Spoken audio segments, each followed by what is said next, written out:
If you've been craving authentic Ghanaian garden eggs abomu but cannot find fresh garden eggs where you live, don't worry, I have the perfect solution. Today, I will show you how to make this rich and flavorful Ghanaian favorite using eggplant instead. So join me and let's get started.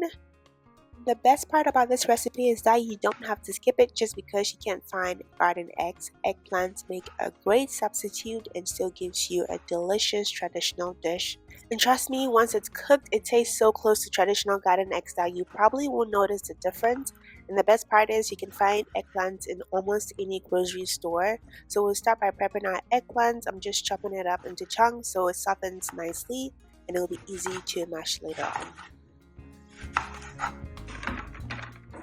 I added the eggplants to a pot along with 1 medium tomato and 5 habanero peppers. These peppers are very spicy, so feel free to adjust the amount based on your preferred heat level. Next, we'll place a pot on the stove and let the eggplant, tomato, habanero peppers, and koobi cook over medium heat with enough water until everything is nice and soft. This should take about 15 minutes or thereabout. And after about 15 minutes, the eggplant should be nice and soft. You can easily check by piercing it with a fork. It should go through with little resistance. And before draining the pot, don't throw away the cooking water. Set it aside because we may use some later to loosen the sauce if it becomes too thick. Now it's time to build the flavor. I added some chopped onions, garlic, and a little salt to my asanka. The salt helps break everything down, making it easier to grind into a smooth, flavorful base.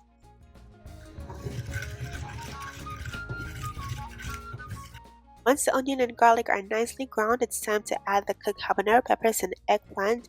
So we'll mash everything together until it's well combined.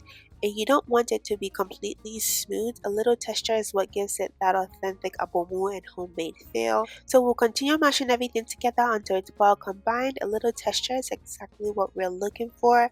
I grew up eating abomu with boiled yam, and it's still one of those meals I never get tired of making. It's now time to add the cooked tomato. This helps bring everything together while adding a touch of sweetness and balancing out the heat from the habanero peppers.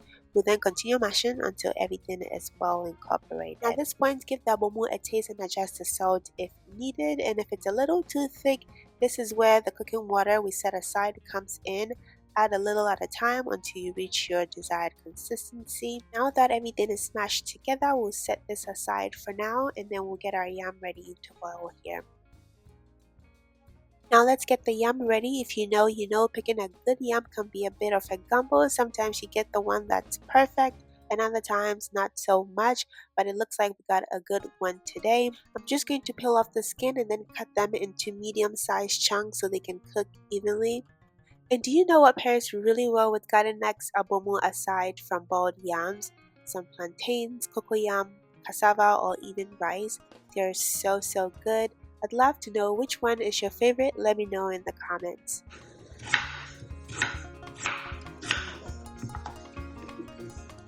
And here's everything chopped up. So I'm going to give the yam a few good rinses before it goes on the stove. Now we'll boil the yam along with a few eggs and a little salt, cover everything with water and let it cook over medium heat until the yam is nice and fork tender. And depending on the size of your yam pieces, this should usually take about 15 to 20 minutes.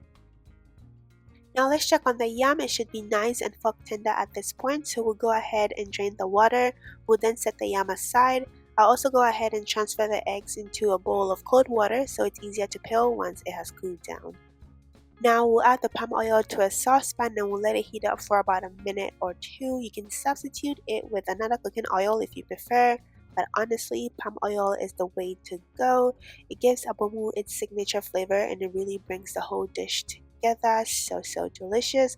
And once the oil is hot, we'll just go ahead and add our chopped onions and we'll let them cook until they're fragrant and slightly softened.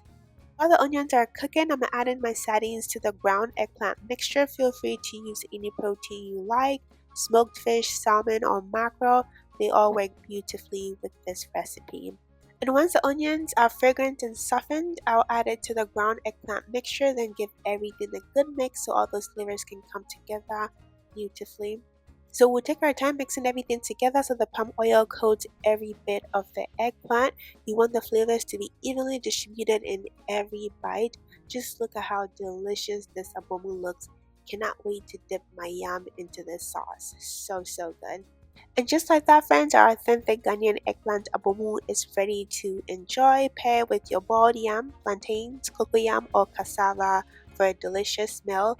I'll be enjoying this here shortly with my family. I hope you give this recipe a try, especially if you cannot find traditional garden eggs where you live. If you do make it, let me know how yours turned out in the comment. I always love hearing from you. If you enjoyed this video, please don't forget to give it a thumbs up.